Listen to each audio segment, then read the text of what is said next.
wante su dee j'ai réussi à traverser épreuve boobu sant sunu borom sant tamit Sénégalais yoo xam ni vraiment jàppale nañ ma ci bu baax a baax ci encouragement rafetlu aussi acte boo xam ne action boo xam ni jot naa ko posé bi ma ko doon posé xalaatu moom sax ni nii lay demee maa ngi ne le lendemain ak sunu presse bi xam naa lu nekk naa ko dégg wante il faut aussi saluer patriotisme sénégalais yi seen sagesse ak seen grandeur xam nañu mën nañu identifier ak repérer ay actions yoo xam ni c'est dans l'intérêt général maa ngi ciy profité donc di leen sant bu baax a baax kon tey wóor naa mën nga ma jege mais bon nañu respecté nag 1 mètre rek pas problème.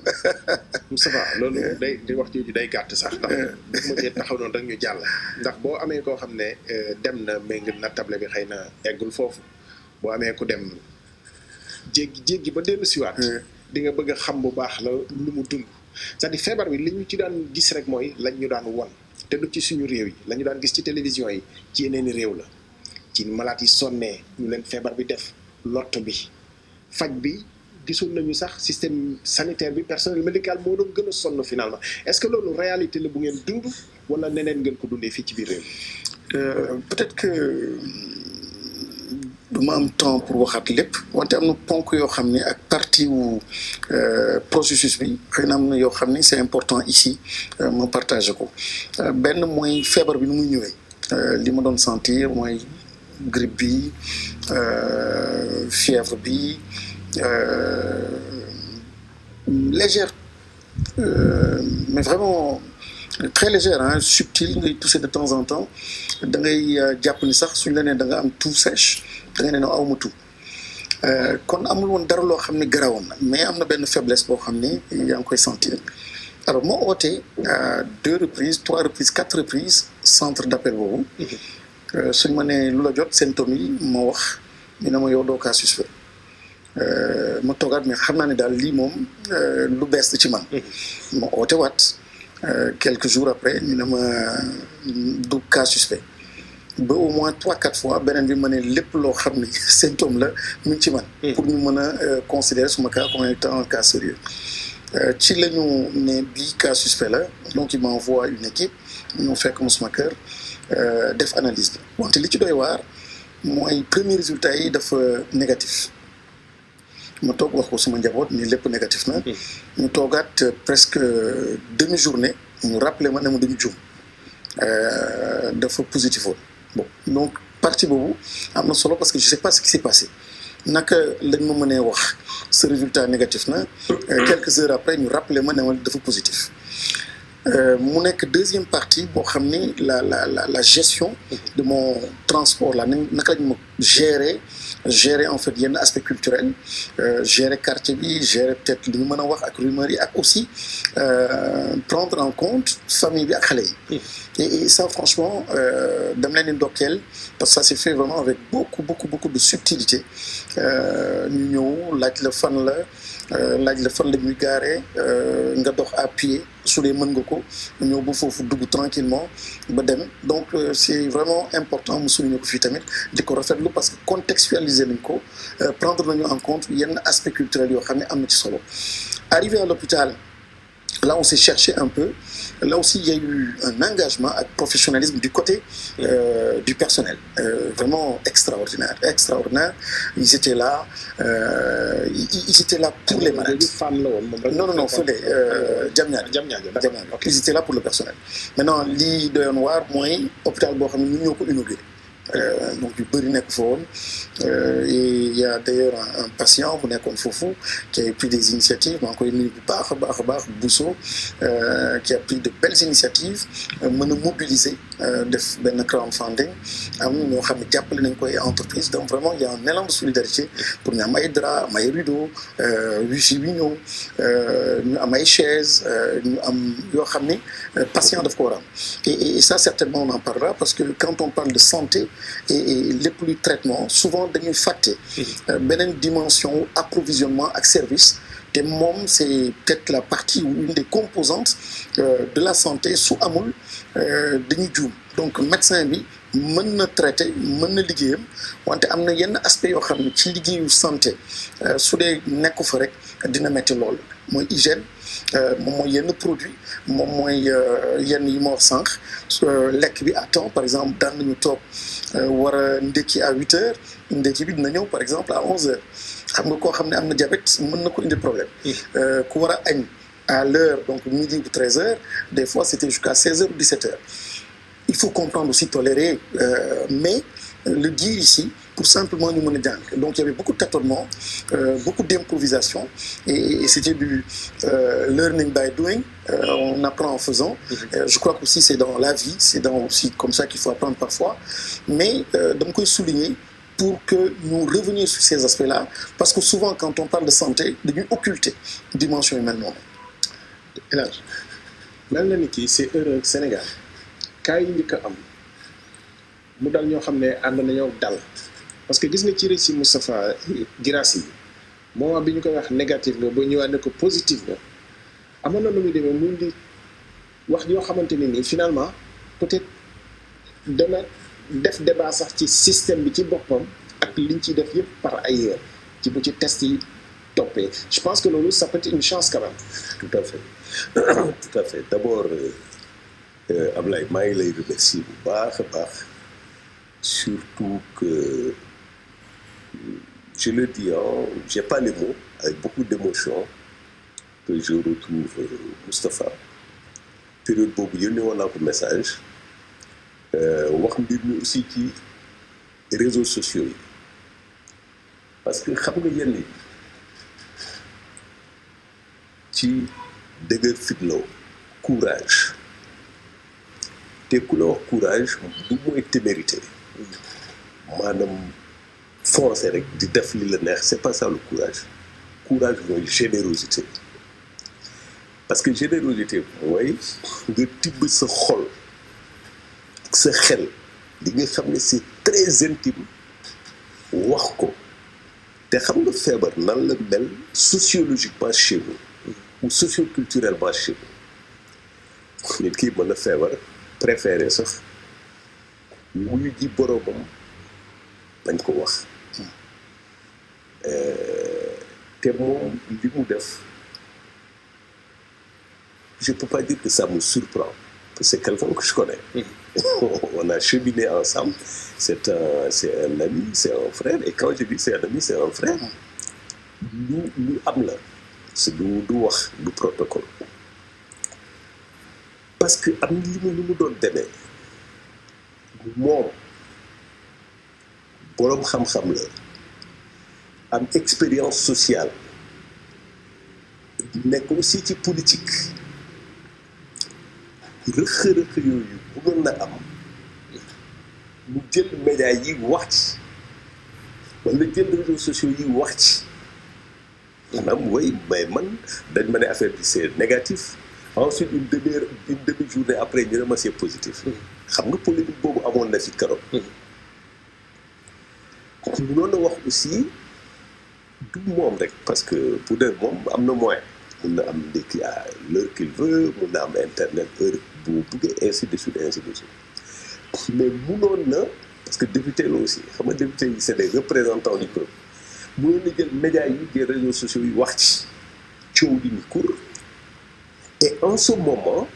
responsabilité am moom day engagé c'est engagé parce que polémique boobu mun na dem ba nëbb di nga xam ne y a des choses essentielles qui sont yàq sax stratégie de riposte bi très bien mais bi mu defee ay vidéo ñaar la def enfin ñaar laa ci gis dafa remercier personnel de santé ma saw leen coono mais en même temps di sensibiliser loolu la ñu war a def pour que maladie bi bañ a law ci askan bi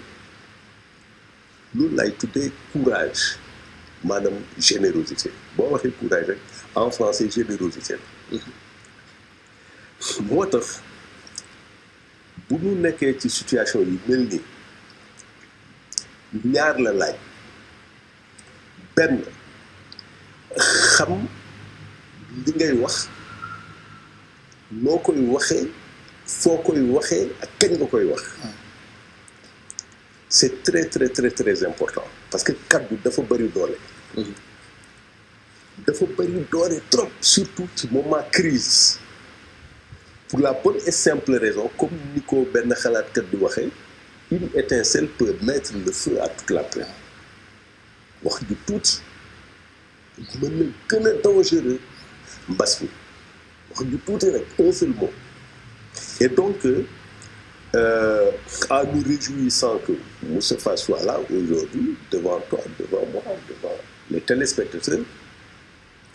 war nañ ko sant aussi ci esprit de responsabilité boobu parce que aussi mbir mi loolu la dafa am responsabilité collective dafa am responsabilité bi nga xam ne boroom xam-xam yi ñoo ñu koy laaj dafa am autoresponsabilité parce que maanaam nit ñi que tu prennes sur toi l'exigence de la sérénité face à telle ou telle situation moo tax daal boo foog ne lu jar a sant la il a contribué parce que loo gis rek ki si mbir mi bu la dalee sa baat ak baatu El Hadj Kassé du bokk c'est pas la même impact le même impact du même portée bi voilà. à l'inverse de Moustapha Guirassy am na ñoo xam ne biñ leen tuddalee feebar bi dañoo saalit boo xam ne xëy na du ñu leen condamné sax tey parce que jaaxle xëy na moo leen indi cas bi ñu ngi cité mooy ki nga xam ne diagnostiqué nañ ko Samba Diéry Diallo ci centre de santé bi mu dawee xelu ba kanam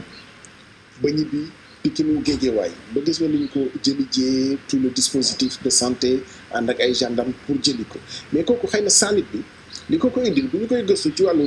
sociologie ak suñu société ni ñu bindoo est-ce que du gis-gis bi ñu am ci feebar bi moo indil loolu parce que nit bu feebaree kër docteur la war a wuti normalement yow nga feebar yegg kër docteur dawee fa di delluwaat ca kër ga est-ce que du gis-gis bi ñu indi ci feebar bi moo waral loolu yëpp tey. waaw mais xam nga d'ailleurs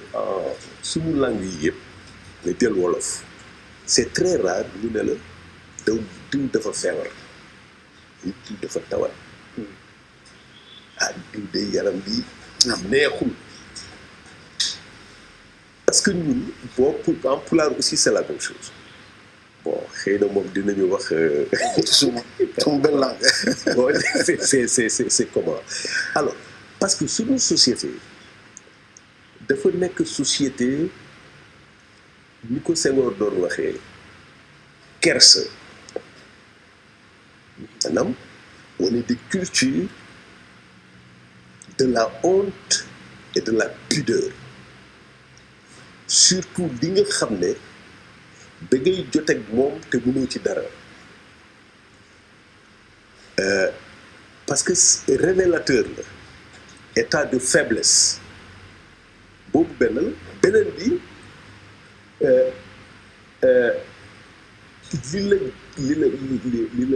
li la jot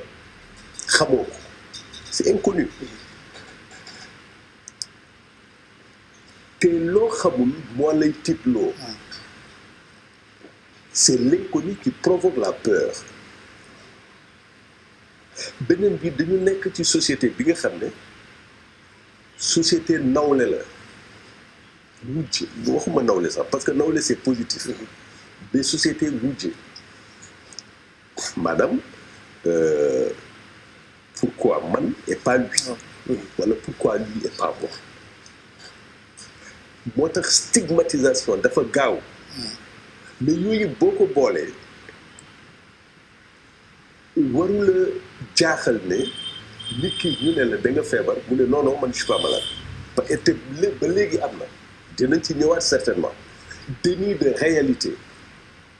maanaam am na ñuy wax ba léegi maladie bi amul donc ñooñu wala seeni morom boo leen waxee yow da nga feebar dañuy sànni te caalit boobu c'est pas parce que dañ ko tey mais kii la nan la tudd réflexe la c'est inconscient la li psychanalyste yi wax woowee inconscient la ni ngay réagir maanaam doo ko tey comme les wolof disent li yëngu li ko yëngal moo ko ëpp doole il y a quelque chose bi nga xam ne c'est tapis dans l'obscur de nos formes de conscience buy dikk te yow mënoo ci dara moo tax ñu ne non yéen a ngi fàttaliku sida. ma keroog ku ñu wax da nga sida mais musiba la. ba léegi sida c'est depuis année 80. ba léegi ñii ñeme dem ci rajo dañu am sida bariwul ba léegi. d'ailleurs bu ay année 2000 1 à 2 personnes nga doon gis ñoom am nañu seeni association mais dañ leen nëbb. dañ leen nëbbutu plutôt donc bu ñu gisee surtout feebar bi nga xam ne feebar bu bees la amul garab ba léegi scientifique yi ci seen bopp xamaguñu feebar bi mais kon tey bu ñu la waxee yaa ngi am feebar bi da ngay tiit da ngay salit c'est tout à fait normal c'est humain parce que nit aussi li koy caractériser mooy la peur ku dul ragal doo nit. xam naa bon Moustapha dafa am benn rationalité am expérience sociale intellectuelle culturelle politique et même psychologique parce que quand même booy gérer plus de 5000 personnes am nit li nga xam ne waru la jaaxal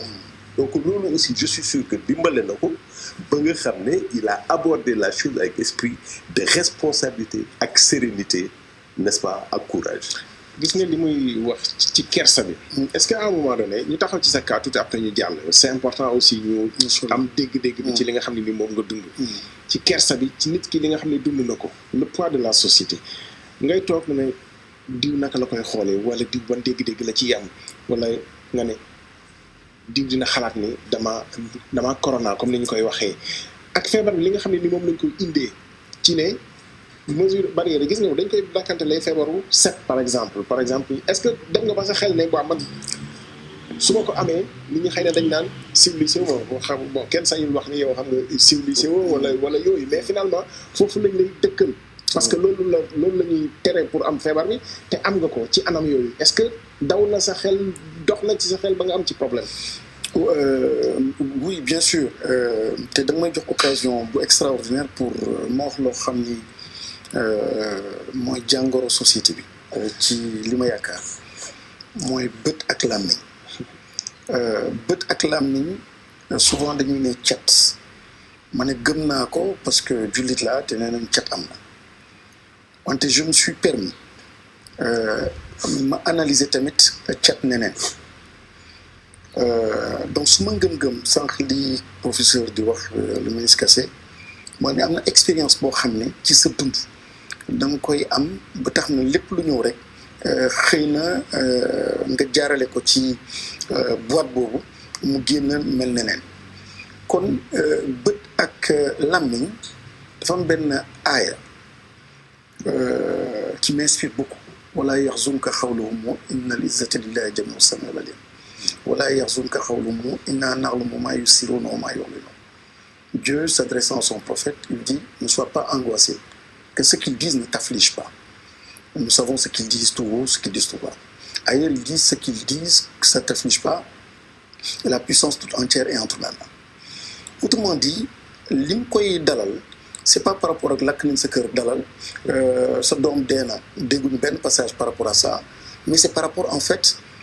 au regard ak interprétation société bi. Donc c'est ce qui est plus dur et difficile. Et parfois d'ailleurs quand il dit saaga bi gën a metti ak tuuma bi gën a metti bu ñu mën a teg ku mel ni yeneen yi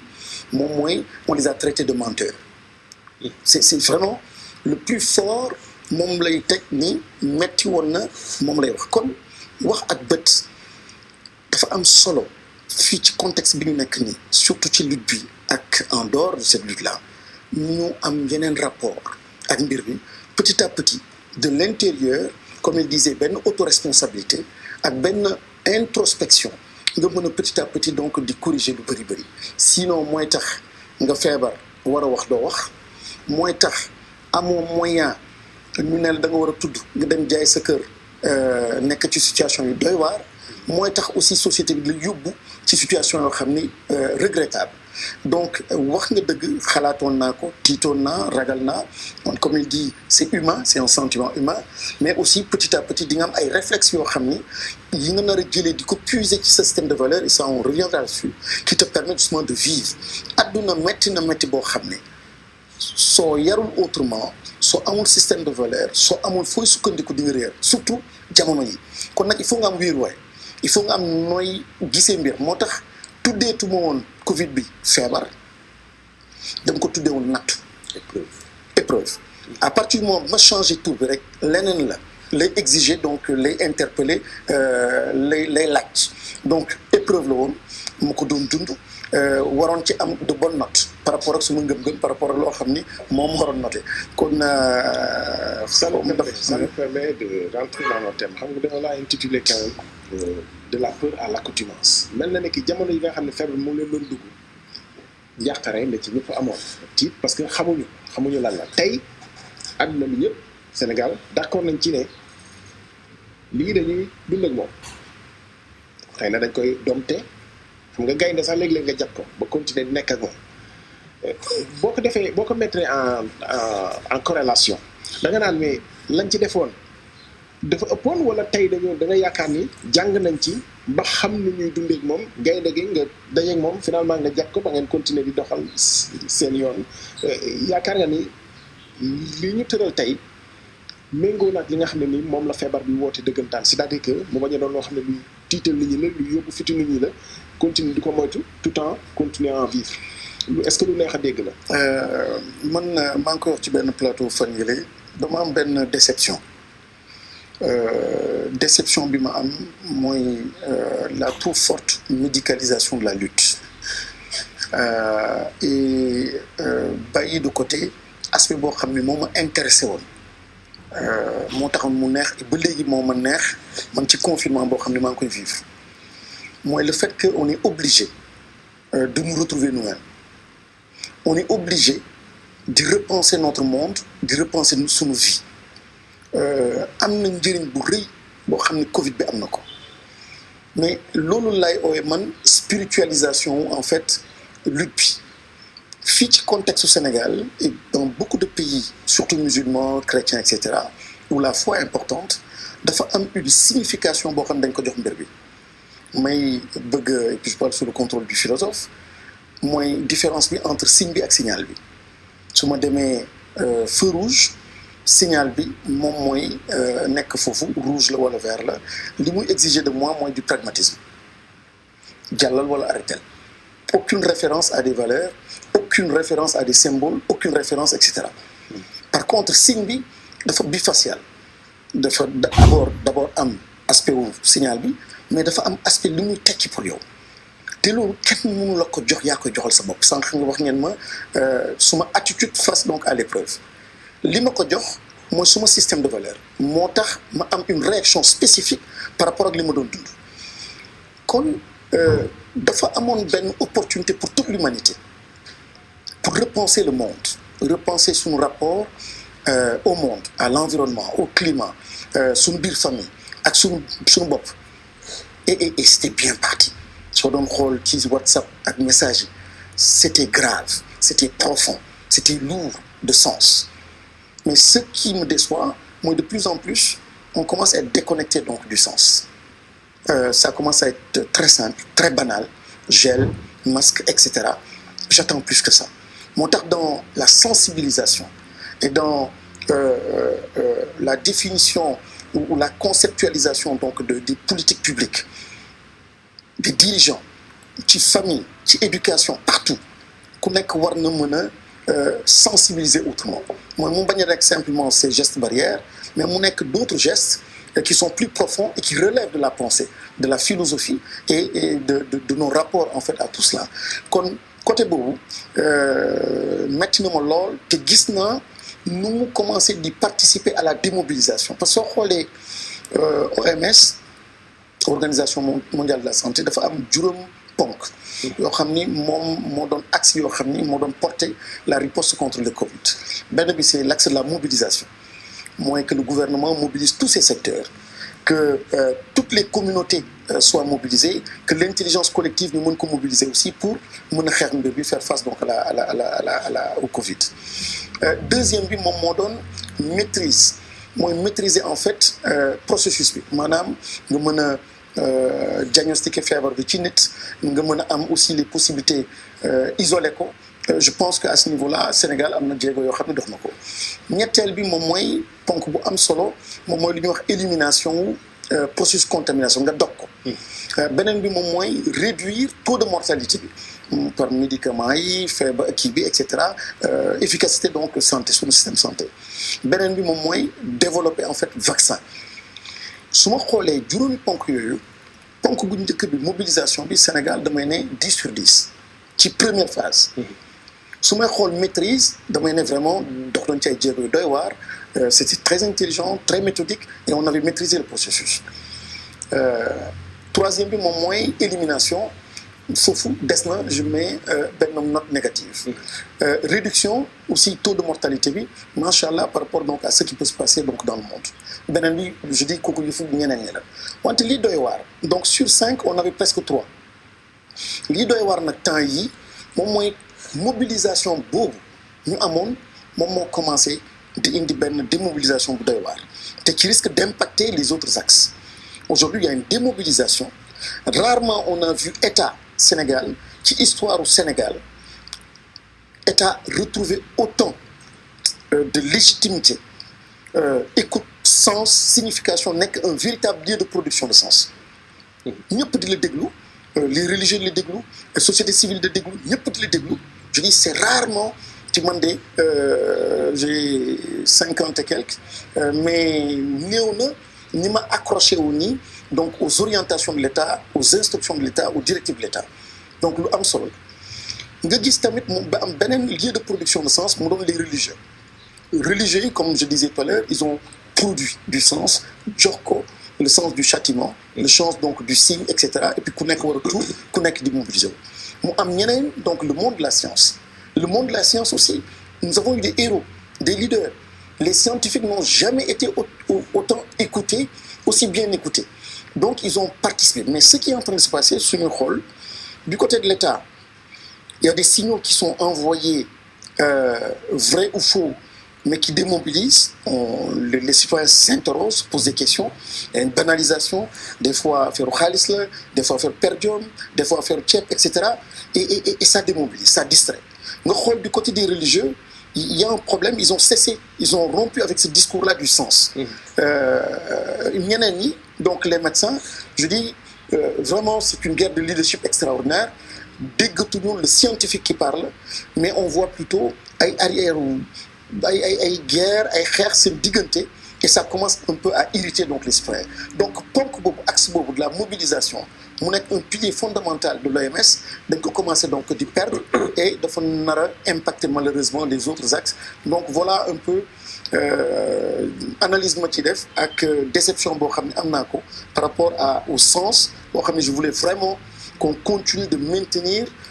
cette connexion-là avec la question de la signification du sens pour ne pas perdre donc yenn opportunité de changement et de transformation. Je pense que ça rejoint li El Hadj doon wax ci sens responsabilité individuelle bi parce que ñooñu ñëpp ay acteurs lañ peut-être que bu ci ku nekk amoon recul bi nga xam ne ni moom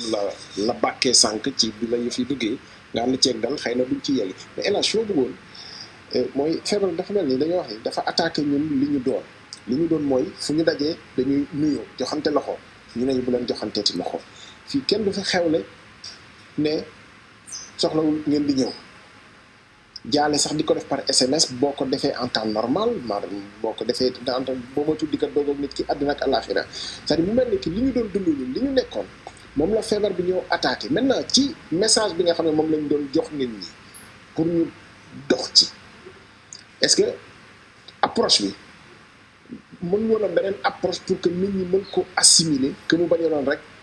bàyyi leen nuyoonte parce que ci début bi di gis ay mbokk yoo xam ne pour ñoom non il n'est pas question ñu bañ a nuyoonte il n'est pas question bu ñu dajee ñu bañ a joxante loxo ci approche bi. waaw d'abord li ma bëggoon wax xam nga mbir mi dafa bari ay facettes effectivement am na li nga xam ne li Moustapha doon wax le sens la production du sens maanaam mbir bi du affaire médecin rek ci xalaat la également ci jikko yi suñu nekkin wala ci ñun li ñu doon maanaam personnalité boobu ñi ciy xalaat en général boroom xam-xam yi ñoom Moustapha ñoom Ablaye ñoom et cetera boroom diine yi effectivement mais les intellectuels de façon générale mu nekk intellectuels yi nga xam ne ci Occident bi la ñu jàngee mu nekk intellectuels yi nga xam ne ci arabo-islamique la ñu jàngee mu nekk intellectuels yi nga xam ne ci réew mi la ñu sukkandiku comme ay ñoom Kocc Barma ak ñi leen doon ñooñu en général ñooy réfléchir ci affaire sens alors beneen bi mooy médical bi maanaam la survie faire face à la crise et cetera loolu askan wi la l'écrasante majorité de la population troisième niveau bi mooy état bi lan la état bi def parce que il n'y a pas un état dans l'histoire de l'humanité qui réfléchit sur le sens amul état gestion la gestion mais la réflexion sur le sens c'est pas le rôle de l'état xëy na y a à l'intérieur de l'état am na ñi koy def mais état ci boppam c'est un instrument de gestion et je crois honnêtement que crise bi mu commencé dëgg état bi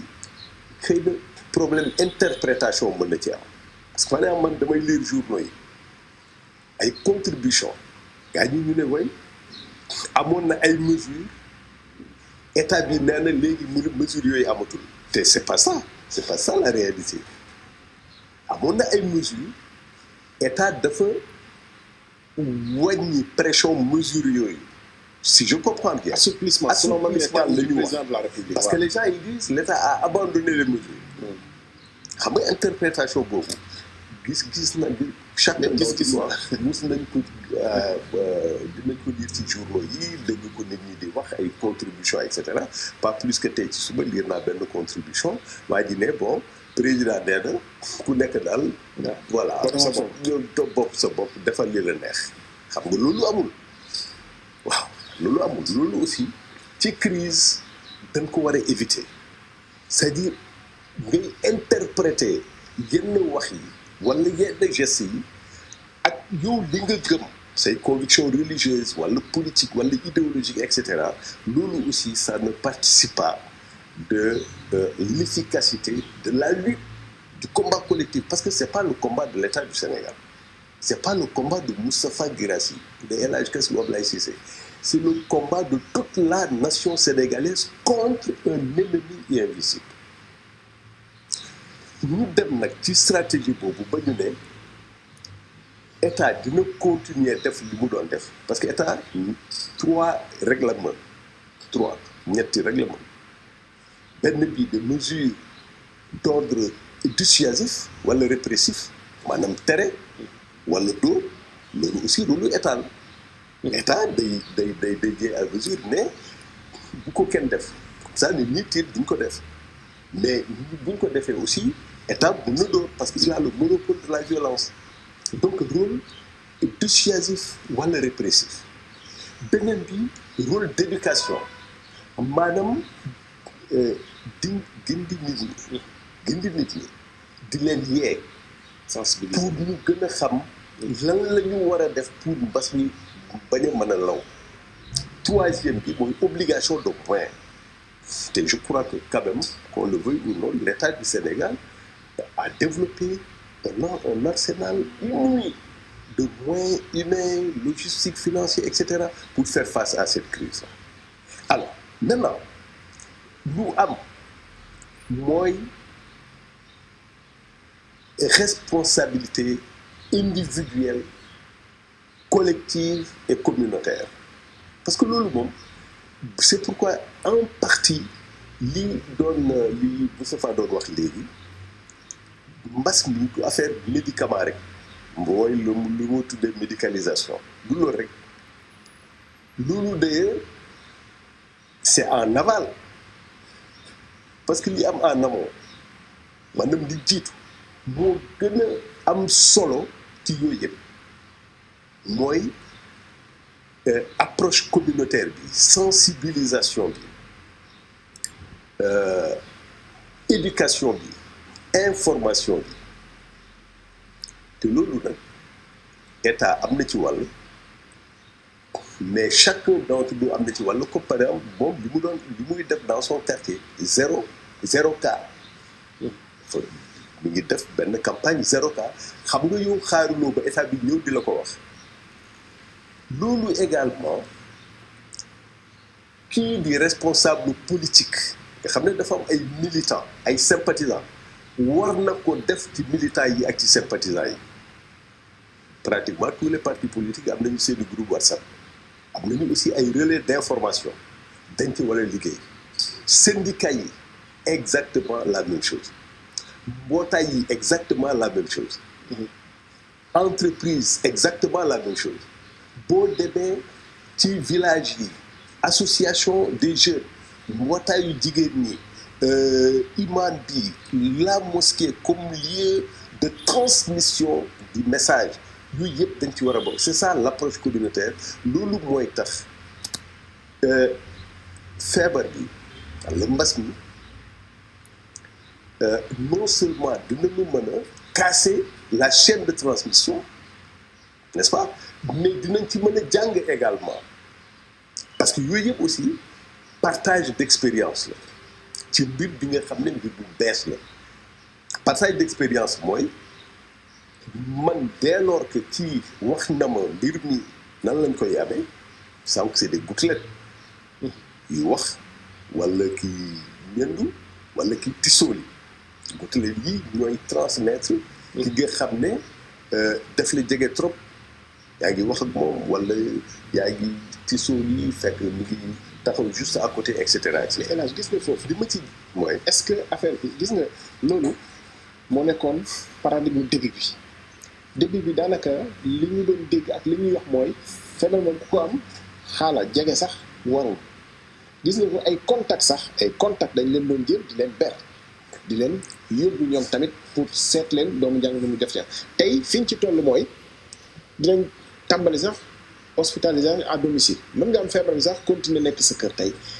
est-ce que du gis-gis boobu moo tax affaire bi diisoon ci société bi boo ñu ko assimiler. waaw mais xam nga yaa ngi doon wax léegi dimension bu am solo la dimension socio-culturelle nit ñi xam nga sénégalais bon ñu ñëpp xam nañ ci dara nos amis occidentaux si tu leur dis bonjour 2 fois dañuy jaaxle quoi. mais ils te disent mais yow léegi la ñu tasoon xam nga ñëpp dañu bëgg nuyu. waaw du nuyu sax mooy joxante loxo. parce que joxante loxo. nuyu du joxante loxo rek. naa la tàpp parce que duy waxtaan xam nga loolu du nuyu. duy waxtaan nga wax benn affaire ba kii la ainsi de suite loolu du nuyu c'est-à-dire on est des sociétés de contact dañu bëgg contact dañu duggal si voilà. parce que aussi ñun ay culture de groupe lañu xam nga Occident seen problème lan la. problème la mais aussi ci kaw maladie du problème foofu dañu dem ba nga xam ne nit ki sa bopp la d'abord maanaam mooy je dis même pas individualisme mooy individuation c'est-à-dire dañu dem ba finalement nit ki monat la quoi léegi mooy monat maanaam nit ki yow kenn ci sa cocon dégg mais moo tax par exemple foofu boo waxee distanciation sociale dafa yomb d'ailleurs ils n'ont même pas l'habitude de se serrer la main bonjour c'est tout mais fii c'est tout à fait différent diine sax dafa sant nga nuyu nit ki waaw nuyu nit ki nuyu expression non seulement courtoisie mbëggeel mais devoir sa borom ak sa borom diggante ñaari borom il faut ngeen nuyante. gis nga julli sax dañuy wax mbagg ak mbagg donc exactement laalante yi ainsi de suite mais nag gis nga en Europe aussi crise épidémique bi amee à chaque fois bu amee day soppi jikko yi waaw day soppi jikko yi boo seetee l'accélération du processus de défiance à l'Église c'est l'après peste là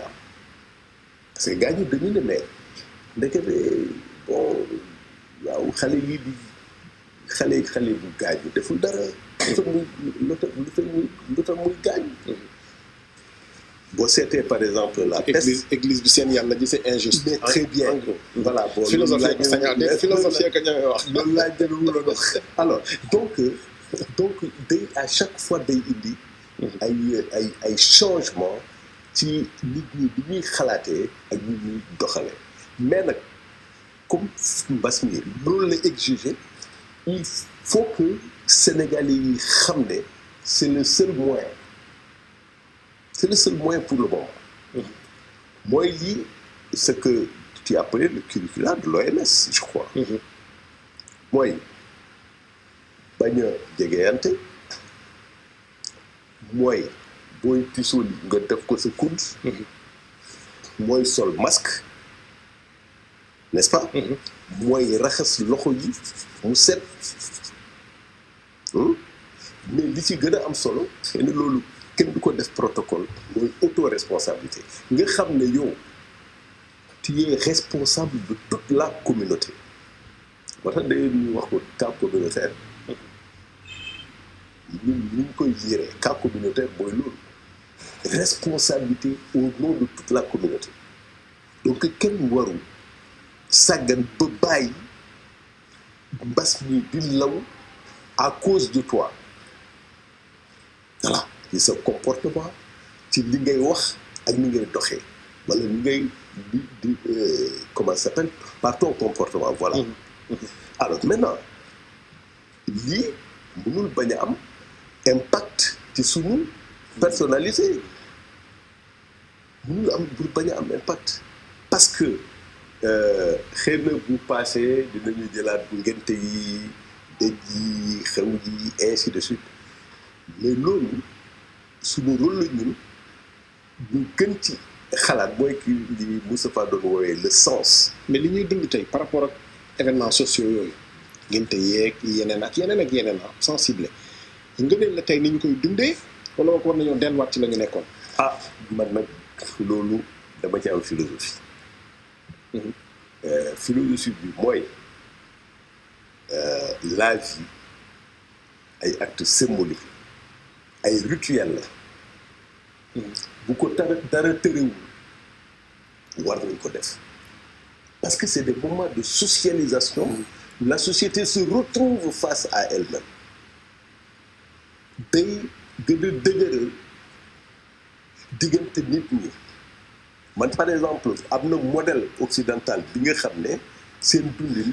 franchement doyuma premièrement beneen bi lii daf ñu war a jàngal aussi que wér-gu-yaram ak nit ñoo gën a am solo lépp Senghor disait il aimait répéter l'homme est le remède de l'homme nit tey garab et ça c'est fondamental c'est pourquoi d'ailleurs Macky Sall disait que crise bi daf ñu war a jàngal jël l'homme et l'humanité au cœur du nouvel ordre international maanaam ñu yëkkati nit ak humanité bi ak nit ñi faire en sorte que ñu gën a am ñu def leen comme ñu gën a am solo ci lépp dans la vie et pour moi la logique du profit doit être supplantée par cette logique de l'humain qui doit primer surtout et qui doit être la priorité des priorités, la surpriorité. Mais enfin, pour terminer, je crois que lii dinañu jàngal également que nous sommes une société à plusieurs vitesses. Am na société, am na une partie bi nga xam ne bon jàng nañu am nañu moyen ainsi de suite. am benn partie aussi jànguñu amuñu moyen. Et loolu cette double vitesse là c'est très dangereux. Il faudrait que très rapidement comme effort yi ñu def depuis indépendance ba léegi il y a des efforts. Pour combler ce gap là il faut peut-être qu'on accélère pour justement combler ce gap. mais kon mën na nekk parce que kii mu ngi doon wax système bi nga xam ne gaaw nañu mettre ko en place xëy na crise bi moo ko waral ci tabax def hôpital équipé ko mettre fa ay moyens ak initiative privée individuelle yi Moustapha Guirassy wax dëgg bu ñuy wax dëgg rek te dëgg rek tax xëy na borom daraja nga ci dëkk bi bu la neexee en temps normal bu la dara xosee nga jël sa biir dem bitim réew faju yaag say ñoom El Hadj ak ñooñu borom daraja yi xam nga. mais li mu wane ni tey soxlaatu woon jéggaani faji bi bitim réew parce que la fa nekk moo gën a toj sax li am fii en temps normal bu ñu jógee si lii est-ce que mën nañ ci jàng de telle sorte que ñu xam li nga xam ne moom lañ war a jiital njàng mi gis nga ko li taxoon mu bloqué mooy xëy na bëgg nañ xale yi di continuer jàng mais ndekete li ko waroon lal ci système ci numérique bi ak yeneen ak yeneen nekk bu fi woon xëy na buñ ci jógee mën nañ ko parachever mais yooyu yëpp naka la ñuy def pour buñ ci jógee ñu def ko mu mat te ñu bañ a nekkati di tardé ci yi nga xam ne c'est fondamental. mais maa ngi lay remercier lii Covid bi wane mooy ni ñun ñëpp kenn ku nekk benn patrie nga am te mbir bi wane na ko fi nga dëkk fi nga fonk fa la yàlla nag nga toog fa war fa toog pendant 2 mois confiné mais ma bëgg tontu rek simplement ou commenter un peu tontu El Hadj moom par rapport à l'État te waxtaan bi tax mu neex ma mooy da nga wax sànq ni sa émission en fait da nga nekk ci prospective moo tax parce que man dama ne l'émotion dafa am benn danger bi ci nekk émotion dafa lay enfermer ci présent et comme il disait tout à l'heure on est dans la témérité on est dans la réaction lu nekk nga wax ko doo xool contexte bi doo xool et cetera je pense que émotion mooy def loolu nit ci war nañ ànd ak dal avec et aussi beaucoup de hauteur moo tax quand je parle de l'État je parle pas en termes de régime je parle pas en termes de régime et quand je parle du spirituel ou la religion je mets au-delà en fait de ñi fi nekk ni en ce moment mais bien sûr ils sont des acteurs donc du moment mais c'est pour aller un peu plus loin dans la réflexion et le point bi El Hadj wax qui est un point crucial et c'est le point important plus important moi jusqu'à présent compréhension bi ñu am nos rapports aux dirigeants nos rapports aux leaders nos rapports à l'État sont des rapports aussi en fait déshumanisés boo xam ne la question du sens n'est pas au cœur des préoccupations mais tontu bi El Hadj ci boppam indiwaat na ko quand il parle donc de la sortie du président Macky Sall par rapport au nouvel ordre où l'humain revenait j'applaudis parce que moi depuis des années je parlais même de ormal doomu aadama sacraliser ko mu nekk donc le point de départ donc on revient à la question du sens à la nécessité pour les politiques publiques nous reconnecter donc au sens parce que quand on part du sens on règle les questions d'éthique mooy sànq li ñu doon wax par rapport aux médecins ni mu war a dem et cetera man dem naa di faju aussi yenn saa yi ma nekk à l'étranger dara jot na nga war a dem ci benn hôpital mais sañu ñu la laaj say këyit mu war a nekk benn motif pour ñu retarder donc les soins les traitements ça dañuy ormal faj la ba pare doog wax leneen dem nañu sax soo jëlee taxi dem taxi bi facture bi nga présenté ko dañ la koy delloo donc ormal nañu nit ormal boo xam ni après on décline des politiques publiques et je pense que les États ak politique yoo xam ne am na ci monde bi li ko poussé woon sànq ñu ngi doon wax même aussi au Sénégal ceux-là qui ont porté les grands combats du Sénégal dafa am sens boo xam ne moo doon leen jox doole ñuy dem on a cité tout à l'heure donc ku mel ni Blondin Sembène Ousmane et cetera yooyu yëpp dafa am ay convictions yoo xam ne très fortes qui les poussaient. Maintenant, dans la mise en œuvre, naturellement, c'est le cinéma. Dans la mise en œuvre, c'est des positions politiques, etc. Mais tout cela était adossé à des convictions très, très fortes. Malheureusement, c'est ce que nous sommes en train de perdre. Et c'est pour ça que j'ai mal, parce que j'ai peur que l'humanité perde l'opportunité pour rawatina réew mel ni Sénégal et que finalement qu'on ne soit pas dans une logique de repenser l'éducation, de repenser donc les questions de l'eau. Et je repense, me convoquer une idée comme Attali qui parle comme tout à l'heure donc professeur Kassé di ko wax il a dit, il parle donc lui de l'économie de vie. boo xam ne moom moo remplacer effectivement l'économie de marché. Économie de vie boo xam ne de plus en plus c'est l'éducation, c'est la santé, c'est le transport, sont les logements, c'est l'énergie renouvelable, c'est le climat, c'est l'environnement, sont les loisirs. Yooyu de plus en plus moom moo war a nekk au cœur des préoccupations des politiques publiques et l'industrie qui est fondamentale. Et dégg naa aussi le discours du président quand il dit qu'il faut aller vers l'autosuffisance, mais je vais encore plus loin, qu'il faut vraiment une industrie, une politique industrielle boo xam ne qui va porter benn autosuffisance pas seulement alimentaire mais par rapport à tous ces secteurs, notamment la question de la santé. Et revenons sur cette question de la santé, sens bi su dee jiital nañ ko on ne parlera même plus de santé. Gis nga am na temps mu nekkoon ministre télécommunication. Il y avait un combat sémantique mooy naka lañ koy tuddee ministère des télécommunications. On a vu l'évolution, après ça s'appelle ça s'est appelé après le ministère de l'économie. Dafa am nuance très très importante. Télécommunication, sur les ministères télécommunications, il y a avec des rapports yoo xam ne un peu isolés. C'est décousu, c'est quelques acteurs et puis quelques activités. Quand on parle d'économie, c'est qu'il y a une réalité nouvelle. Il y a des process nouveaux, des acteurs nouveaux, une offre et une demande qui n'obéit pas aux offres classiques à demande classique. Donc actuellement, il faut aussi parler de l'économie de la santé. L'économie de la santé, soo koy wax ndox daf ciy nekk, hygiène da ciy nekk, li ñu doon wax sànq transport da ciy nekk, yu bëri ñoo ci nekk ak le personnel et cetera. Yooyu dama ne gëdd bi ngay jox nit ak gëdd bi ngay jox mbir bi mooy mën a tax ñu élargir donc di dem et petit à petit donc de changer, aller vers une révolution, aller vers des changements extrêmement profonds. Kon man damay suggérer cette connexion là au sens de la signification te ragaluma te dafa am benn nga baal ma ci wax ji xawma kase nu ngi koy firé ñoom ci seen philosophie, maanaam dafa am benn malaise bu muy gis ci intellectuels yi ak nos dirigeants. Loolu man dama ko bëgg xeex mooy sens bi àdduna am pour yow sa biir kër et en privé sa biir âme ak conscience. Quand tu es en entreprise, sens boobu il y a une rupture et c'est pour ça qu'il n'y a pas de performance, parce que toute politique, toute stratégie, toute tactique dafay reposer ci vision. Soyez dans le management, la première chose de donner les valeurs et puis la vision, après stratégie, ainsi de suite. Mais quand il n'y a pas de valeur et de vision, mais le plus tabac des dames. Moi, actuellement, OMS, moi, guide les. On n'a pas de politique à nous. Les statistiques, les prévisions, prospectives, même les axes. Donc, réfléchir par nous-mêmes pour une appropriation donc, de la lutte, de la riposte, etc. Je dis à mon frère, collectivité locale, sentir-moi trop les maires. J'ai vu dans des pays comme par exemple, si tu peux pays, la France, j'ai vu par rapport à une décision, l'État central.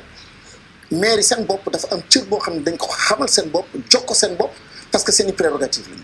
Sans qu'on parlait de santé communautaire. Il y a des acteurs de la santé communautaire qui sont là formés à Bambey, qui devaient très tôt être impliqués dans la lutte. Qu'on a reçu dans cette émission. Aujourd'hui, je suis très heureux de voir qu'il y a les ASC qui commencent, etc. On a parlé aussi des Badjenu Gox. Yooyu ay idées yoo xam ne ay concepts yoo xam ne dañu waroon très tôt dès le début donc de monter en puissance les chefs de village ainsi de suite. J'ai am na benn article boo xam ne bindoon naa ko il y a un mois et quelques où je disais qu'il fallait tout de suite que le ministère de la santé ou en tout cas force boobu ñu mettre en place mu mën a connecté wu très tôt donc à ces forces là pour mën a nekk des relais extrêmement intéressants, extrêmement importants. Kon man li may wax ci sens bi mooy sens bi mooy mën a tax mettre en place une économie de guerre. Économie de guerre, il a parfaitement raison, Kassé. Moi, dañuy def rupture avec économie boo xam ni on est à la recherche de profit, performance. Bi économie boo xam ne la lépp tout est fait pour gagner la guerre. or nekkaguñu ci te li muy tekki mooy sooy jàppale nga jël ay milliards di jàppaleel foo xam ne en même temps da ngay encourager ku nekk dans l'orientation bi nga bëgg pas jàppale simplement pour jàppale tey jii jooni jooni mais jàppaleel jooni jooni koo xam ni jàdd na koñ boo xam ni moo gën et dans 1 mois dans 2 mois dans 3 mois moom mooy tax ñu mën a gagner guerre gi sans économie de guerre moom mooy tax nga mën a am processus boo xam ne c'est pas simplement une redistribution mais aussi c'est quelque chose de pensé. Deuxièmement mooy ñu xool aussi suñuy priorité par rapport ak donc économie de vie bu ma wax bi ñu wax sànq mooy santé bi hygiène bi et cetera surtout rawatina en Afrique rawatina réew bu mel nii donc day méngoog suñu gis-gis day méngoog sens boo xam ne moom la ñu jox donc suñu àdduna. may jeexale ci point bële sànq tamit defe naa kese wax na ko mais kooku c'était en off bi ñu ko doon waxtaan mooy li may bëgg di wax trop mooy économie connaissance décloisonnée parce que xam-xam ji pour lutter contre le Covid bàjjenu gox am na ci xam-xam les villageois am nañu xam-xam pharmacopée bi xëy na am na ci xam-xam sëriñ yi am nañu xam-xam mais intelligence collective boobu il faut absolument que les pays et c'est ça la difficulté maintenant et c'est ça aussi le Covid moom la ñuy jàng mooy humilité boobu humilité des dirigeants humilité des acteurs pour mën a jàng de partout et ensemble donc mën a créer benn intelligence collective qui va permettre donc une transformation plus pertinente plus impactante communautaire mais li Moustapha énuméré yëpp ndeke ñun am nañu ko te xam nañu ko ci war ci mën a sukkandiku pour amoon sax force de frappe pour jàkkaarloo ak xeex bi ndax relais communautaire yi mu tudd loolu moo fi nekk te Sénégal moo leen di former ay techniciens communautaires bàjjenu gox yi système bu ñu mettre en place ak yeneen yoo xam ne c'est utile mais feebar bi mu tàmbalee ci li nga xamante ni moom la adduna bi yëpp di doxee ci OMS li muy digal ñu koy doxee dama ci am nag loo xam ne ni démb dañu ko wax fii ndax docteur Bousso ma nekkoon suñu invité mu ne dañoo arrêté sax di def ay projection parce que dañu nekk ci gestion pratiquement au jour le jour mais c'est pas parce que daf leen dépassé mais parce que projection yi ñu doon def bu ñu ko toppoon tey on serait déjà à 1000 morts wala lu ko ëpp sax ndax ci arithmétique rek la basé wu woon te tey loolu yëpp won ni la ñiy basé wu nag ci li nga xam ne moom la ñu am relais communautaire li ñu am yëpp ñun li tax mosuñu cee sukkandiku pour ne xëy na li ñu OMS wala organisme international en général gis-gis bi ñuy bëgg ñu gisee ñun am nañu leneen loo xam ne am nañu ko moomal ko suñu te mën cee dox. Oui mais attention parce que affaire relais communautaire dafi yàgg et je pense que ñun dañu am expérience épidémique parce que peste bi fi amoon pendant la colonisation ñëwoon na ba Dakar. C'est à l'occasion d'ailleurs que je crois le ñu créé polyclinique pour mun a accueillir ay malades de la peste. On a connu également la peste enfin pas la peste mais l'épidémie de plusieurs épidémies de choléra d'ailleurs. On a connu la variole, on a connu le sida. Mais loolu lu tax mu am succès chez nous c'est parce que Sénégal malgré que amuñu moyen te loolu c'est depuis longtemps dafa développer benn système de surveillance épidémiologique bu dëgër dont l'un des points focaux est le service national d'éducation et d'information pour la santé le SNES fi bës a am c'est moo tax d'ailleurs bi ñu doon organiser sommet de la francophonie il y avait Ebola ñëpp ñu ne way sommet bi il faut ñu reporter ko et cetera mais ñun on a montré aux partenaires que Sénégal fii am nañu sur un dispositif de surveillance épidémiologique qui nous permet de gérer ça. Pourtant d'ailleurs il y a beaucoup de cérémonies religieuses gérées nañu ay épidémies choléra ak yeneen cérémonie ainsi de suite. Alors c'est juste pour dire que boo déggee système de surveillance épidémiologique ak stratégie de riposte contre les épidémies dafa impliquer que justement relais communautaire yooyu y en a énormément et puis koo ci gis rek am nga formation dans la gestion d'une prévalence mu nekk sida wala mu nekk choléra wala et cetera et cetera et cetera alors depuis le début am na maintenant c'est pourquoi dañu jógee en fait on est monté un peu en puissance pour gën a responsabiliser les communautés xam nga maa ngi doon citer le cas de Moustapha dans son quartier nee na 0 cas mobiliser tous les acteurs boo demee tey Touba il y a la coalition des femmes n'est-ce pas contre la Covid-19 nga dem Kaolack il y a également des relais communautaires yu ñu mobiliser dans cette perspective-là même Dakar ci gox yi surtout dans les anciens quartiers de Dakar ce qu'on appelle les villages lébou il y a aujourd'hui une nouvelle dynamique citoyenne bi nga xam ne ñu ngi dem gox par gox pour sensibiliser nit ñi jox leen ay kit de comment ça s'appelle de protection pour les gestes barrières donc dimension communautaire bi non seulement defi ba sa am mais tey de plus en plus ça monte en puissance maintenant niveau stratégie boobu la ñu toll chef de village yi chef de quartier yi bajenu gox yi association villageoise association de communes etc etc mais également il y a des personnels retraités dans nos communes dans nos quartiers qui étaient des personnels de santé n'est-ce pas dans les entreprises dans les mosquées dans les daara dans les écoles et tous ces lieux-là doivent être des échelles dans la riposte communautaire à la Covid. Maintenant, juste pour terminer, parce qu'il a abordé la question prospective. ëllëg xam nga ëllëg ñaar la ba ñett benn humilité mooy kenn ci ñun dans ce pays-là benn que politique société civile état intellectuel opérateur économique chef religieux dirigeant communautaire etc il faut le principe d'humilité devant xam nga la mooy humilité mooy ce que un philosophe appelle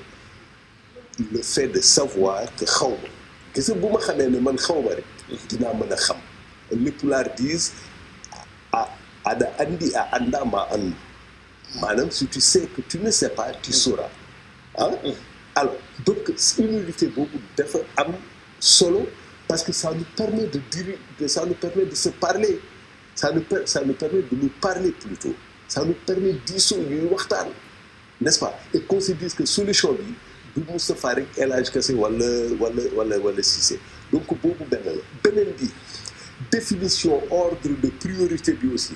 dafa war a tenir en compte niveau développement bi ñu toll tey parce qu'on est des pays fragiles il y a pas encore beaucoup de richesses créées et donc ça aussi c'est extrêmement important dans la définition des priorités et enfin li affaire bi woone aussi c'est que am nañu ay des savoirs qui sont là endogènes yi nga xam ne war nañ ko valoriser dans la perspective d'une nouvelle industrie disons je ne dirais pas pharmaceutique mais médicale de façon générale. yooyu yëpp jaar nañu fi ñuy waxtaanee la dinañ ko continuer ni ko waxtaanee malheureusement c'est waxtu bi jeex na bismillah voilà Moustapha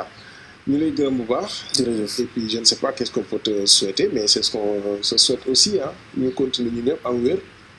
lii yëpp mujj ci nettali ñu fekkee ko. inchallah voilà pour faire plaisir aux philosophes on va conclure avec l'abbé Pierre qui disait que la vie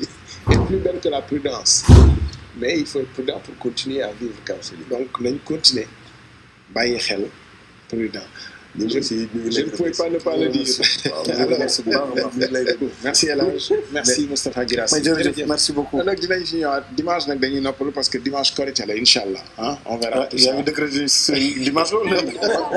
bon dañ ne TFM lañ ko déggee de. suba daal dinañ séntu weer wi. voilà ci samedi bi incha allah merci.